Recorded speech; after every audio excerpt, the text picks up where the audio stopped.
Elle, c'est Laetitia, journaliste au service web de la Provence. Ça, c'est moi, Alexandre, journaliste au service vidéo de la Provence. Vous vous demandez pourquoi nous sommes en train de danser comme des fadas? Retour il y a 10 heures en arrière. Avec Laetitia, nous venons de partir pour 4 jours de stop sur les routes de Provence, avec seulement 10 € en poche, pour aller à la rencontre de l'hospitalité des Provençaux. Lors de cette première journée d'aventure, on a rallié Marseille au Sainte-Marie-de-la-Mer, avec pour objectif de dormir dans la communauté gitane.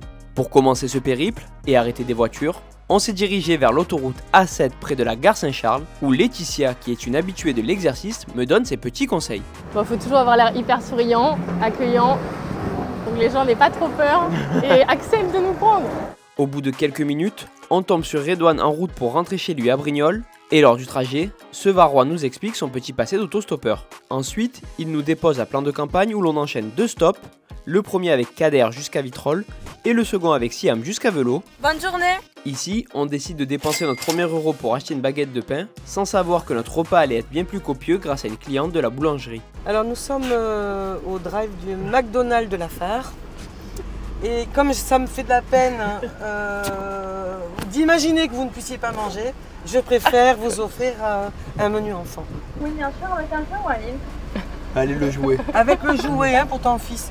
Voilà. Une fois ce McDo bien englouti, on repart sur les routes jusqu'au péage de Lançon. Un mauvais choix qui va nous conduire dans une première galère, car les nombreux voyageurs que l'on rencontre ont leur voiture pleine à craquer ou ne partent pas dans notre direction. 1 hour later. Bon, à Lançon, pas trop de réussite. Hein. Bah, on va trouver un monsieur quand même gentiment qui va nous déposer visiblement à Salon. Oui. Voilà, on va l'attendre. Après avoir attendu devant sa voiture, Guillaume nous conduit à Salon où l'on rencontre Loïc. En discutant avec ce restaurateur, il nous confie ses souvenirs de voyage en autostop.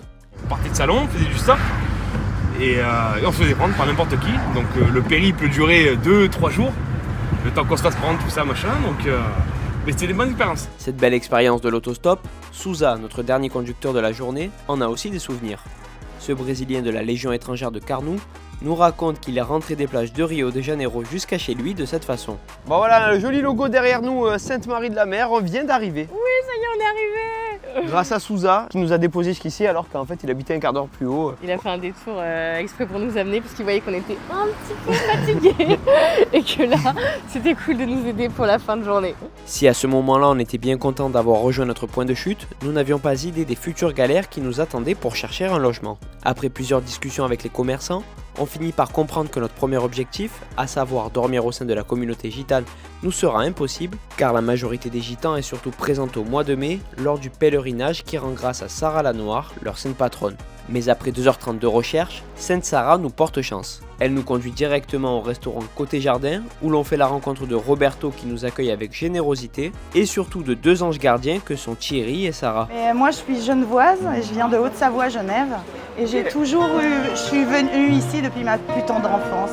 Et je m'appelle Sarah parce que c'est la sainte des gitans.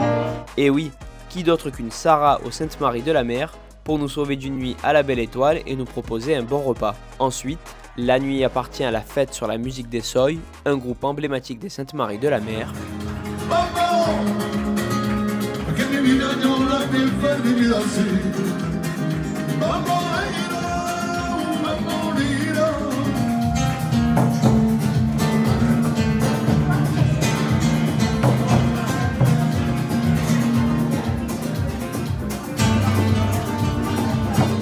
Après cette fiesta, on rentre dormir dans la maison de famille de Sarah pour recharger les batteries, avant de repartir direction Sceaux pour une nouvelle journée d'aventure.